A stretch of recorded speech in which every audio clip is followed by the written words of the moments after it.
Bueno, ahora sí, vamos directamente al mensaje de la palabra de hoy.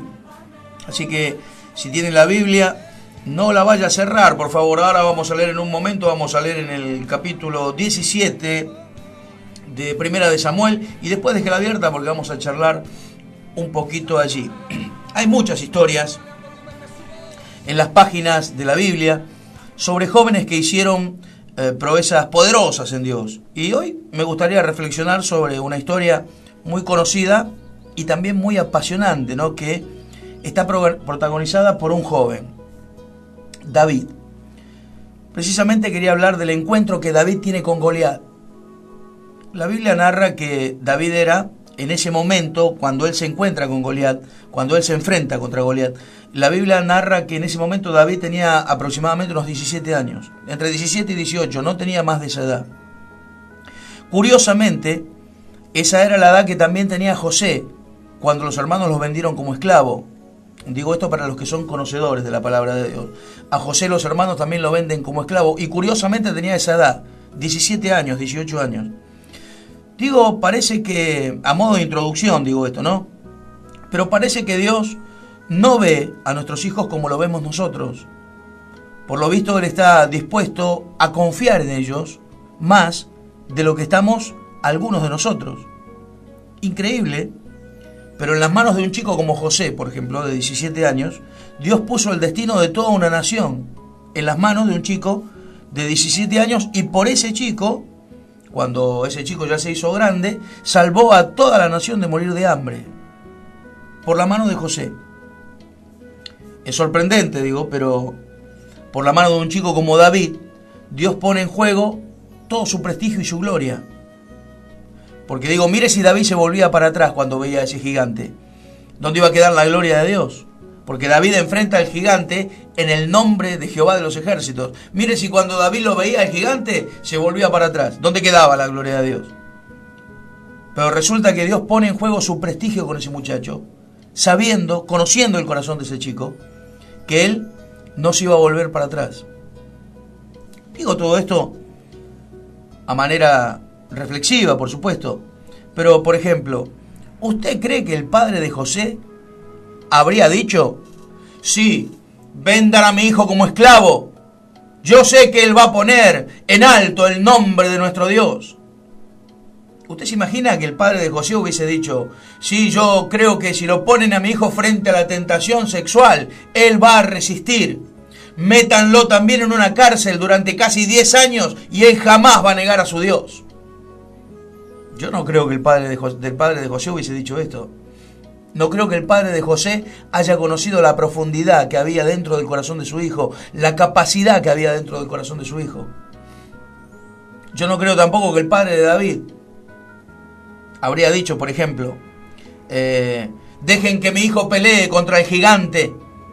Yo sé que va a vencer el nene, déjenlo al nene que pelee contra ese gigante. Yo sé que él va a poder con él. Yo no creo que el padre de David hubiese dicho eso. Digo no creo porque uno conoce la historia, conoce el relato bíblico. Pero parece que Dios sabía muy bien lo que había en el corazón de esos muchachos. Él sabía muy bien que, por ejemplo, David o José no iban a avergonzar el nombre de Dios. David no se iba a volver atrás. Claro, es entendible porque a los ojos humanos, David, del que estamos hablando, era una completa locura. David no solo era un jovencito de 17 años, sin ninguna experiencia en la guerra, sin ninguna experiencia bélica. David se desempeñaba como pastor de ovejas y también era músico y poeta. Entonces, claro, estaba todo, era todo muy evidente.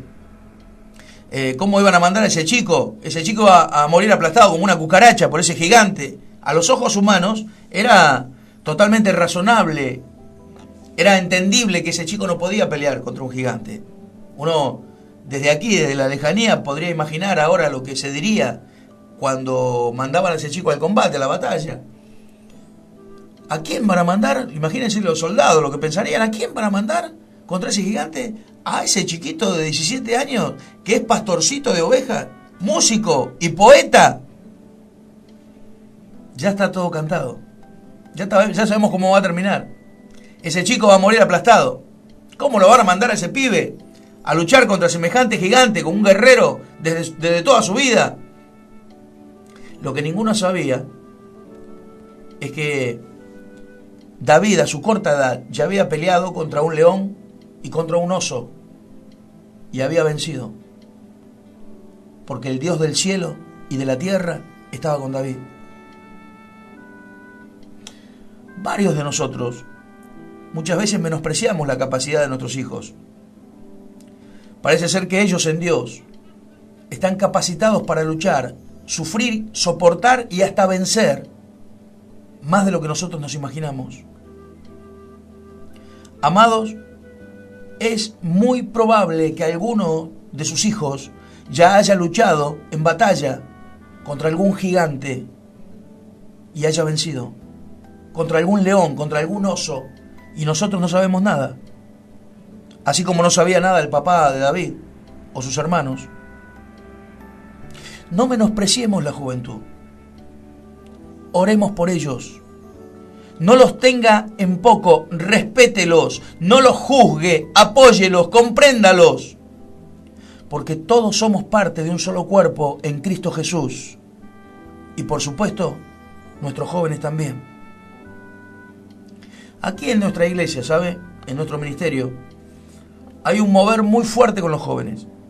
Por ejemplo, mire, muchos jóvenes aquí en nuestra iglesia son maestros de escuelita, otros son colaboradores. Otros llevan adelante varios programas radiales. Si usted escucha la radio, se va a dar cuenta que muchos de los jóvenes de nuestra iglesia llevan adelante muchos programas radiales, varios programas radiales. Y dentro de no mucho tiempo, usted verá, porque ahora hay jóvenes en células para jóvenes, pero dentro de no mucho tiempo, usted va a ver liderando jóvenes en células para grandes. Tenemos a jóvenes involucrados en el programa No Más Violencia, que van 2 veces por semana a los colegios durante 1 hora y hablan de la palabra de Dios y hablan de la importancia de que no haya violencia entre las familias, que no haya violencia en los hogares y que, por supuesto, como cosa natural, no se transmita eso a los colegios. Tenemos a los jóvenes de nuestra iglesia involucrados en este proyecto también y están yendo a trabajar a los colegios 2 veces por semana. ¿Sabe por qué es esto? Porque los jóvenes son la fuerza motriz de una iglesia sana. Cuando usted ve una iglesia, muchos jóvenes en ella, haciendo cosas para el reino de Jesucristo, esto significa que estamos frente a una iglesia sana. Digo que estamos frente a una iglesia sana porque es evidente que sus mayores no solo le dieron un buen ejemplo a estos muchachos, sino que también los supieron educar y contener con respeto y con amor. De hecho, es por lo que no solo permanecen, sino que también están creciendo, motivados y trabajando. Por eso digo que cuando usted ve muchos jóvenes en una iglesia que están creciendo, que están motivados, significa que está frente a una iglesia sana. Mire, vamos a leer ya el mensaje, la palabra de Dios, perdón, y vamos a hablar directamente de lo que, vamos a leer directamente lo que estamos charlando ahora, ¿no? Que es la historia de David. Primera de Samuel, capítulo 17, versículo 1 al 23. Dice así entonces: los filisteos juntaron sus ejércitos para la guerra y se congregaron en Soco, que es de Judá, y acamparon entre Soco y Aseca en Efes Damin. Y también Saúl y los hombres de Israel se juntaron y acamparon en el valle de Ela y se pusieron en orden de batalla contra los filisteos. Y los filisteos estaban sobre un monte a un lado e Israel estaba sobre el otro monte al otro lado y el valle entre ellos. Salió entonces del campamento de los filisteos un paladín, el cual se llamaba Goliat de Gat, y tenía de altura 6 codos y un palmo, esto es aproximadamente 3 metros de altura, y traía un casco de bronce en su cabeza y llevaba una cota de malla y era el peso de la cota 5.000 ciclos de bronce. Mire, le digo esto, aproximadamente 5.000 ciclos de bronce son 57 kilos. Eso era lo que pesaba la malla de protección que llevaba en el pecho, en el cuerpo. 57 kilos. Sobre sus piernas traía jebas de bronce y jabalina de bronce entre sus hombros. El asta de su lanza era como un rodillo de tela, y tenía el hierro de su lanza 600 ciclos de hierro, e iba su escudero delante de él. 600 ciclos de hierro son 7 kilos, hermano. El asta de la lanza, la punta de la lanza pesaba 7 kilos. Imagínense lo que sería el hombre, ¿no? El versículo 17:8 sigue diciendo: y se paró y dio voces a los escuadrones de Israel, diciéndoles: ¿para qué os habéis puesto en orden de batalla? ¿No soy yo el filisteo y vosotros siervos de Saúl? Escoged entre vosotros un hombre que venga contra mí, y si él pudiere conmigo y me venciere, nosotros seremos vuestros siervos. Y si yo pudiere más que él y lo venciere, vosotros seréis nuestros siervos y nos serviréis. Y añadió el filisteo: hoy yo he desafiado al campamento de Israel. Dadme un hombre que pelee conmigo. Oyendo Saúl y todo Israel estas palabras del filisteo, se turbaron y tuvieron gran miedo. Y David era hijo, de aquel hombre efrateo de Belén de Judá, cuyo nombre era Isaí, el cual tenía 8 hijos. Y en tiempo de Saúl, este hombre ya era viejo, de gran edad entre los hombres. Y dijo Isaí a David, su hijo: toma ahora para tus hermanos una efa de grano tostado y estos 10 panes, y llévalos pronto al campamento a tus hermanos. Y estos 10 quesos de leche, llévalos al jefe de los 1000, y mira si tus hermanos están buenos, y toma prendas de ellos. Y Saúl y ellos estaban todos en el valle de Ela peleando contra los filisteos. Se levantó pues David de mañana, y dejando las ovejas al cuidado de su guarda, se fue con su carga, como Isaí, su padre, le había mandado. Y llegó al campamento cuando el ejército salía en orden de batalla y daba el grito de combate. Y se pusieron en orden de batalla Israel y los filisteos, ejército frente a ejército. Entonces David dejó su carga en mano del que guardaba el bagaje y corrió al ejército, y cuando llegó preguntó por sus hermanos si estaban bien. Mientras él estaba hablando con ellos, he aquí que el paladín salió en medio de los campamentos, el que se llamaba Goliat, el filisteo de Gat, salió de entre la fila de los filisteos y habló las mismas palabras, y las oyó David. Hasta ahí. Hay varios puntos que son muy interesantes en este relato. Es una historia cautivadora, pero déjeme decirle esto ahora. Mire, el problema del filisteo, ¿sabe cuándo llegó? ¿Sabe cuándo apareció? Cuando oyó esas palabras David. Digo, el relato es sumamente interesante y ahora vamos a hablar en profundidad de él. Pero el grave problema del enemigo se encuentra, hermano, cuando se enfrenta con una persona espiritual. Ahí empiezan los problemas de verdad para el enemigo, cuando se enfrenta contra una persona espiritual. El texto dice: y salió el filisteo de entre las filas y dijo las mismas palabras que decía siempre, y las oyó David. Relato interesante, digo, ¿no? Una historia cautivadora. Creo que debe ser una de las historias más conocidas de la Biblia. Hasta películas se han hecho sobre este momento histórico de Israel. Parece que el problema del filisteo, como le decía recién, se manifiesta cuando lo escucha David. Este chico tenía entre 17 años, 18 años, más de esto no tenía. Y tenía varias virtudes. Así que vamos a empezar a enumerarlas ahora. Mire, hermano, ¿sabe? Este es un mensaje más bien para la familia, pero tiene puntos. Y este punto que vamos a hablar ahora es para los jóvenes. Así que el mensaje lo rotamos ahora y lo enfocamos a los jóvenes. Después le vamos a hablar a los padres, pero ahora vamos a hablar a los jóvenes. Entonces yo le pregunto a los jóvenes que están escuchando ahora, digo, ¿cuántos de ustedes quieren ser poderosos en Dios? ¿A cuántos les gustaría hacer proezas por el poder del Espíritu Santo? Así como, por ejemplo, las hizo David. Esta es una de las historias, una de las proezas que hizo David. Hizo muchísimas proezas David. Pero esta es una de las historias que hizo, una de las proezas. Digo, ¿cuántos de ustedes, jóvenes, que están escuchando, les gustaría hacer proezas en Dios? Hacer cosas poderosas, de renombre en Dios.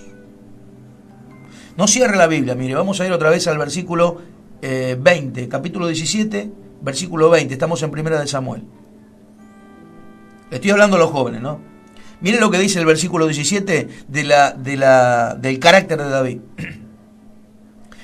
Se levantó pues David, estamos en el versículo 17, capítulo 20, se levantó pues David de mañana y dejando las ovejas al cuidado de un guarda, se fue con su carga como Isaí le había mandado, Isaí era el padre, y llegó al campamento cuando el ejército salía en orden de batalla y daba el grito de combate. El texto dice, se levantó David de mañana. O sea que se levantó muy temprano. Y no dice, y lo levantaron a David, no dice, y se levantó.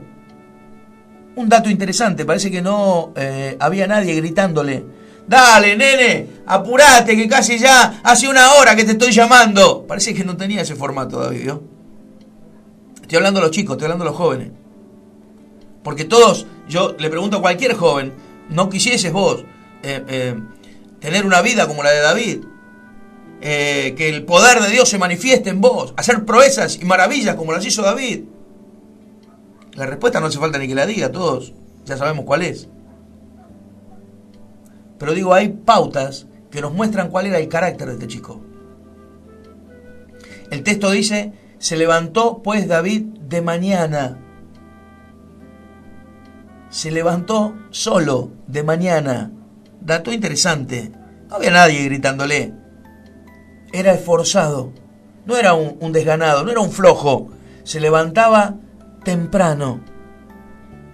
Y tiene que haberse levantado muy temprano, porque hasta que llegó a donde era la batalla, la Biblia dice que recién iba a empezar el combate. Imagínense que el combate no empezaría a las 12 del mediodía. Así que para que después de haber caminado todo lo que caminó y haber llegado al combate, tiene que haberse levantado muy temprano. Y no dice lo levantaron, dice se levantó. Era obediente también, según el texto, era obediente al mandato de su padre.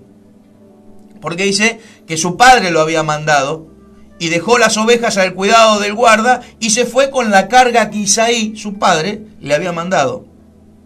Era obediente a su padre. Y mire otro dato importante aquí en este texto 20. Dejó las ovejas al cuidado de alguien. No se fue y dejó todo así nomás. Era cuidadoso, era ordenado. 17 años tenía.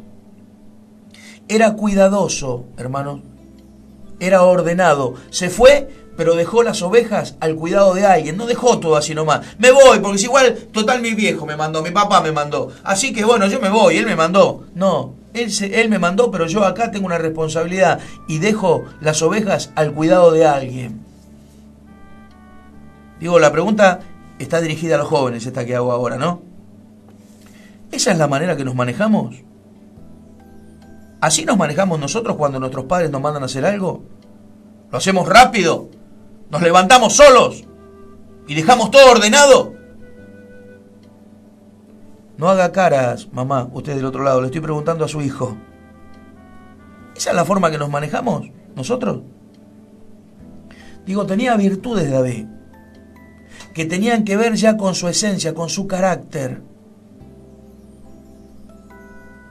¿Sabe Dios, amado? Si nosotros no tenemos esas virtudes, Él las va a formar en nosotros. Porque Dios no usa gente desganada. Dios no usa gente floja. Dios no usa gente desordenada. Así que si nosotros tenemos ese carácter y queremos que Dios nos use, bueno, Dios va a tener que meter la mano dentro del corazón. porque este es el tipo de persona que Dios usa. No usa gente desganada Dios, no usa gente floja, no usa personas que son descuidadas. Y vamos a leer otra virtud que tenía David. El capítulo 17, pero ahora el versículo 26. Todavía no lo leímos este texto, vamos a leerlo ahora. No cierre la Biblia porque vamos a charlar siempre de este texto que estamos hablando. Primera de Samuel 17, 26. Dice así: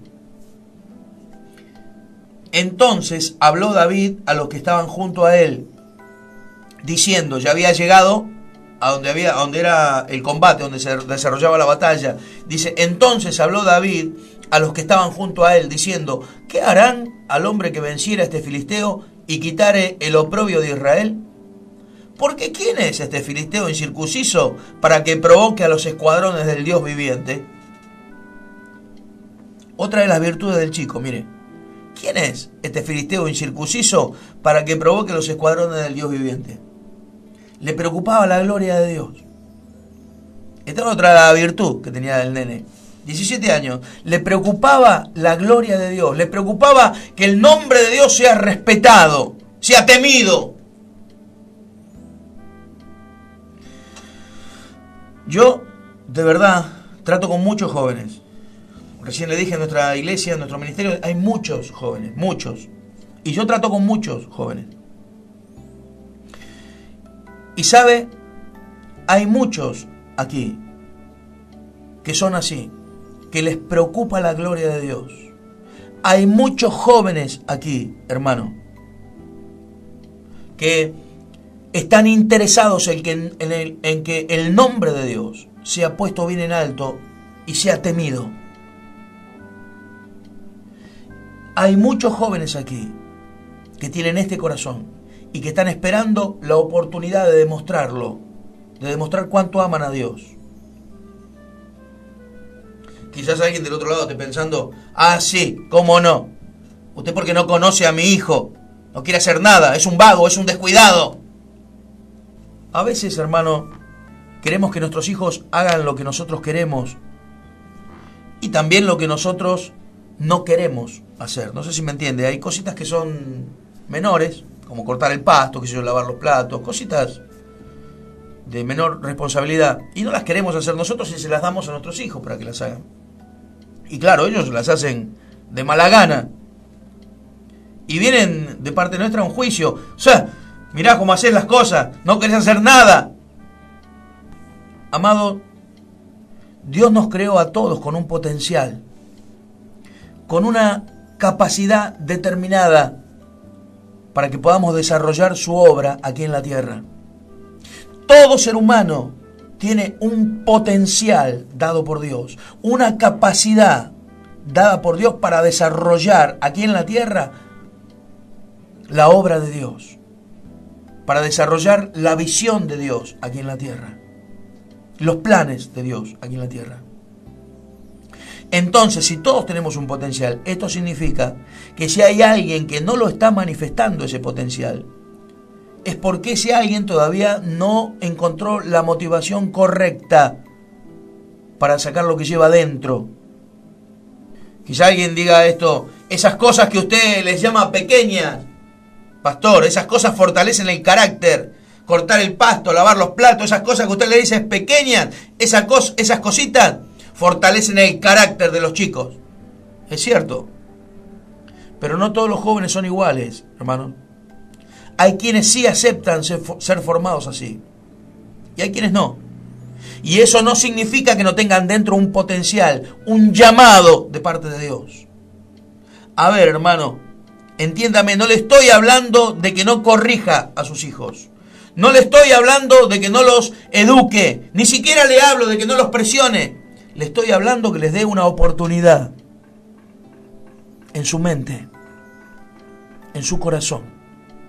Dele una oportunidad a sus hijos. Dele una responsabilidad mayor. Dele una responsabilidad más grande. Ya sáquelo de lavarlo los platos o de cortar el pasto. Dele una responsabilidad mayor. Y va a ver cómo la gloria de Dios se manifiesta en ellos. Ya deje de juzgarlos. Dele una oportunidad primeramente en su mente y en su corazón. Vamos a leer ahora, seguimos con el relato, siempre en Primera de Samuel capítulo 17. Vamos al versículo 28 y 29. Esta es otra virtud de David. Dice así: y oyéndole hablar Eliab, su hermano mayor, con aquellos hombres, se encendió en ira contra David y dijo: ¿para qué has descendido acá? ¿Y a quién has dejado aquellas pocas ovejas en el desierto? Yo conozco tu soberbia y la malicia de tu corazón, que para ver la batalla has venido. David respondió, mire la respuesta de David. David respondió: ¿qué he hecho yo ahora? ¿No es esto mero hablar? Y apartándose de él hacia otros, preguntó de igual manera, y le dio al pueblo la misma respuesta que antes. Parece que esto de menospreciar a los muchachos es un problema milenario, ¿eh? Es increíble, digo, la poca visión que el hermano mayor, Eliab, tenía. Digo, Dios estaba por poner en juego su gloria a través de ese muchacho. Dios estaba a punto de hacer un milagro terrible con David. Estaba a punto de hacer algo glorioso, celestial con David. Y ni su familia daba 2 pesos por él, hermano. Pero Dios sí. Aquí aparece otra cualidad, le decía de David. Un chico centrado. 17 años, humilde, respetuoso. Le estaban faltando respeto a su hermano mayor. Le estaba diciendo: ¿para qué viniste acá? Yo conozco tu soberbia y tu maldad. Terrible, ¿eh? Y el chico le dice: ¿y qué hice yo ahora? ¿No es esto mero hablar? Y se fue. Respetuoso. Medido en sus palabras. Quizá alguien piense: ¡ja! Ojalá mi hijo fuera así. Ojalá, hermano, mi hijito fuera así, respetuoso y medido en sus palabras. Hermano, David era así. Y en su casa parece que no lo sabía nadie. Todo lo contrario. En su casa se pensaban que David era un malintencionado, era un soberbio, porque se lo dice el hermano. Yo conozco tu corazón, le dice. Nadie conocía que David era humilde. Nadie conocía en su casa, en su propia casa, que David era respetuoso y medido en sus palabras. Todo lo contrario. Pensaban que era un malintencionado y que solo servía para cuidar las ovejas y hacer los mandados. Nadie lo tenía en cuenta David en su casa. La Biblia narra que un tiempo antes de este hecho, el profeta Samuel, el profeta que era el más importante en ese tiempo, fue a la casa de David para ungir a uno de la familia de David como rey. Era a David que lo venía a ungir como rey. Nadie sabía que era David. Entonces el padre de David, Isaí, trae a todos sus hijos para que el profeta elija a uno para ungirlo como rey.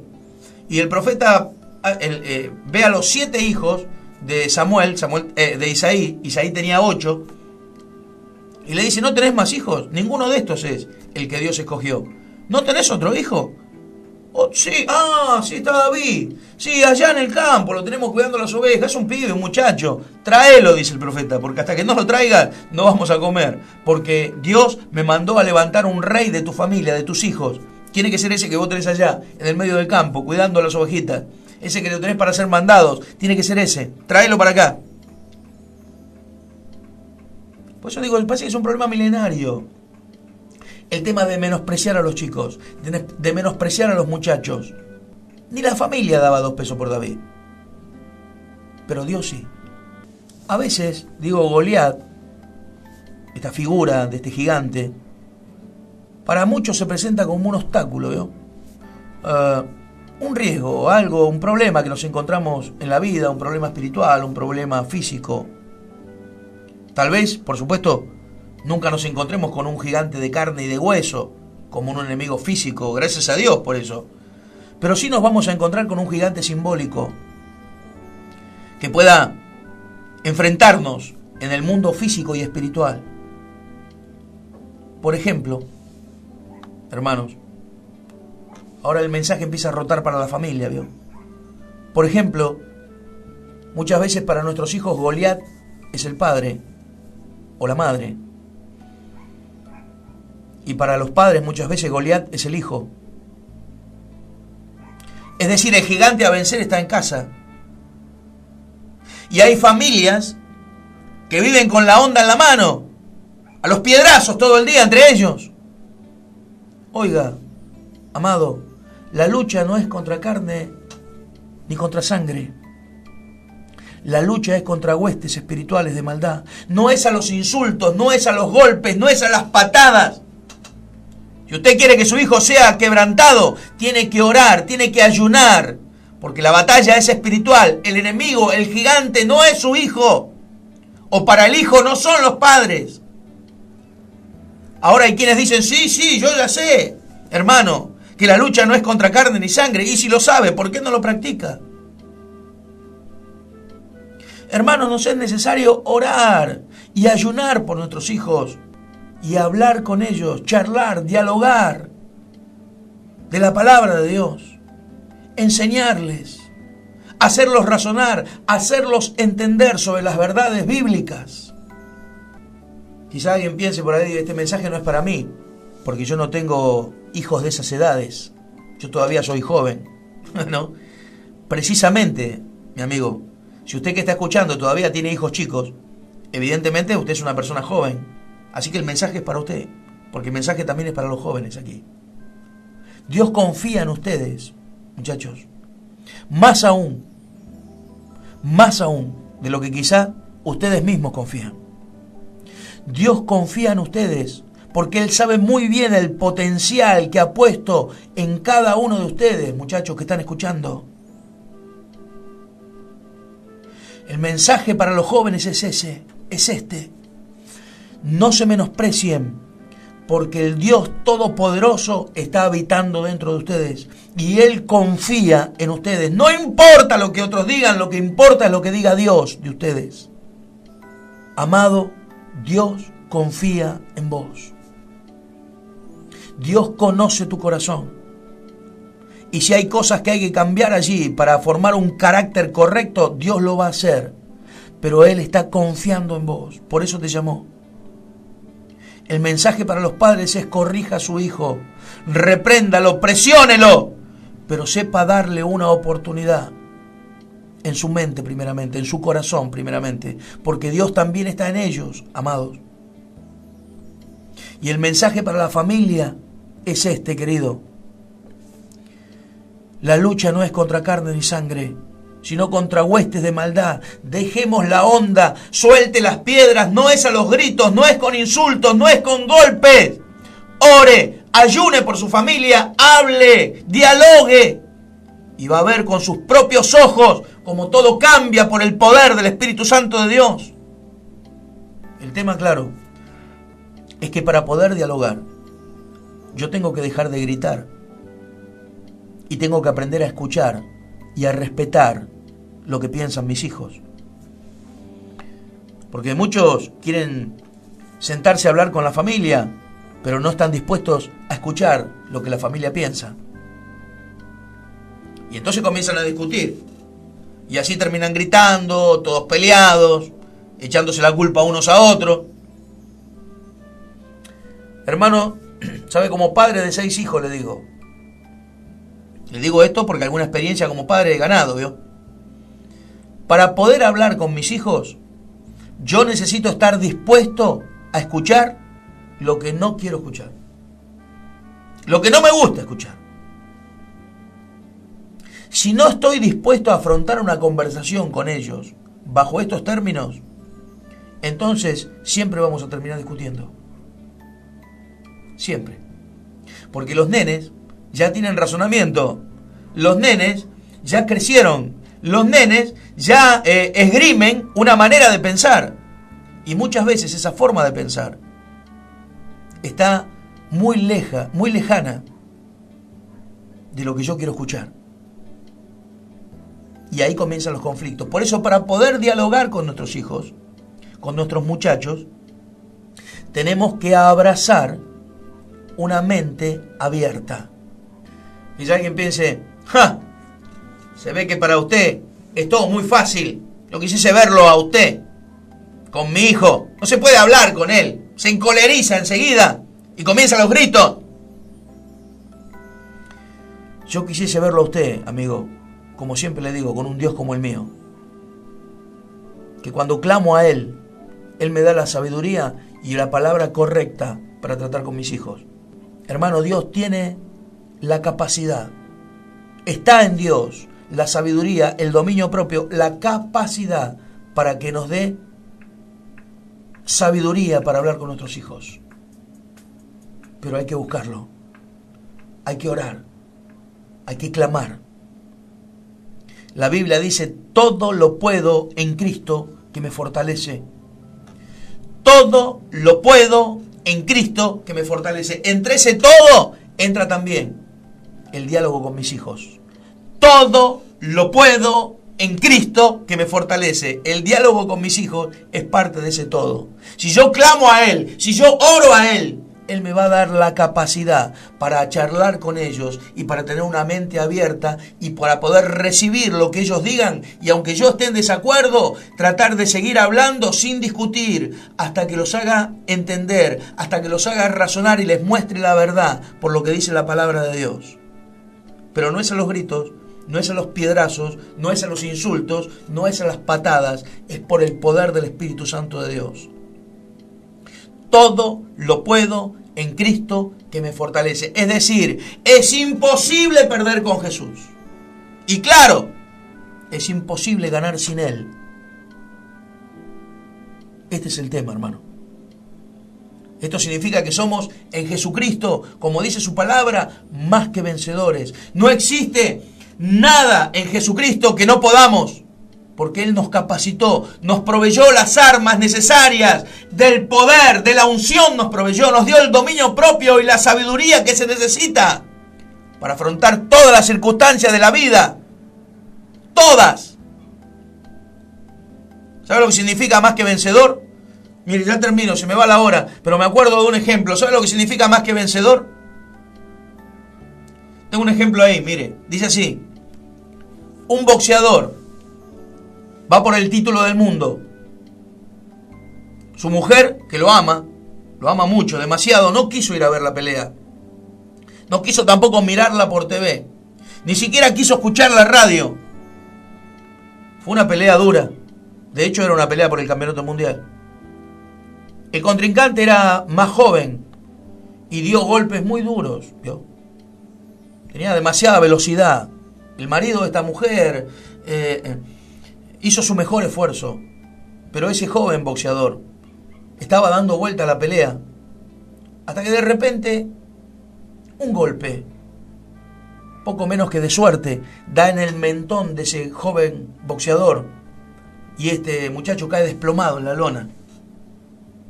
Por más que le contaron, no hubo caso, el muchacho no se pudo incorporar.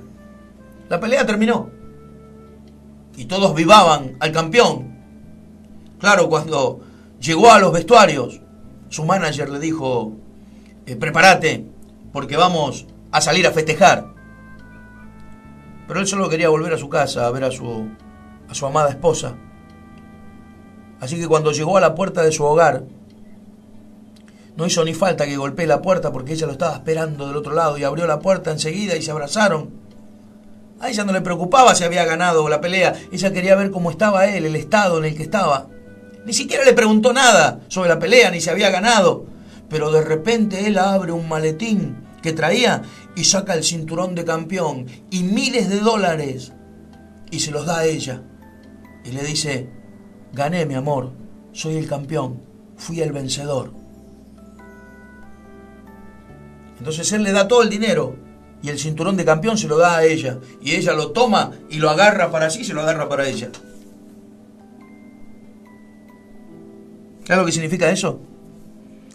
Él peleó, él venció, pero todos los beneficios se los lleva a ella. Eso significa más que vencedor.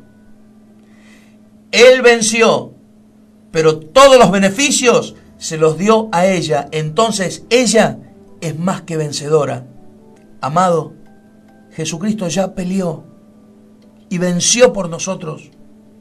Solo tenemos que recibir el cheque y disfrutar la victoria. No pelee más, no luche más. Jesucristo ya venció, ya peleó y venció por nosotros. Nosotros somos más que vencedores. Nos dejó una palabra que corrobora esto, una palabra firmada. Mire, está en Romanos 8:37. Ya le leo y termino con esto. Pero dice, antes, en todas estas cosas, somos más que vencedores por medio de aquel que nos amó.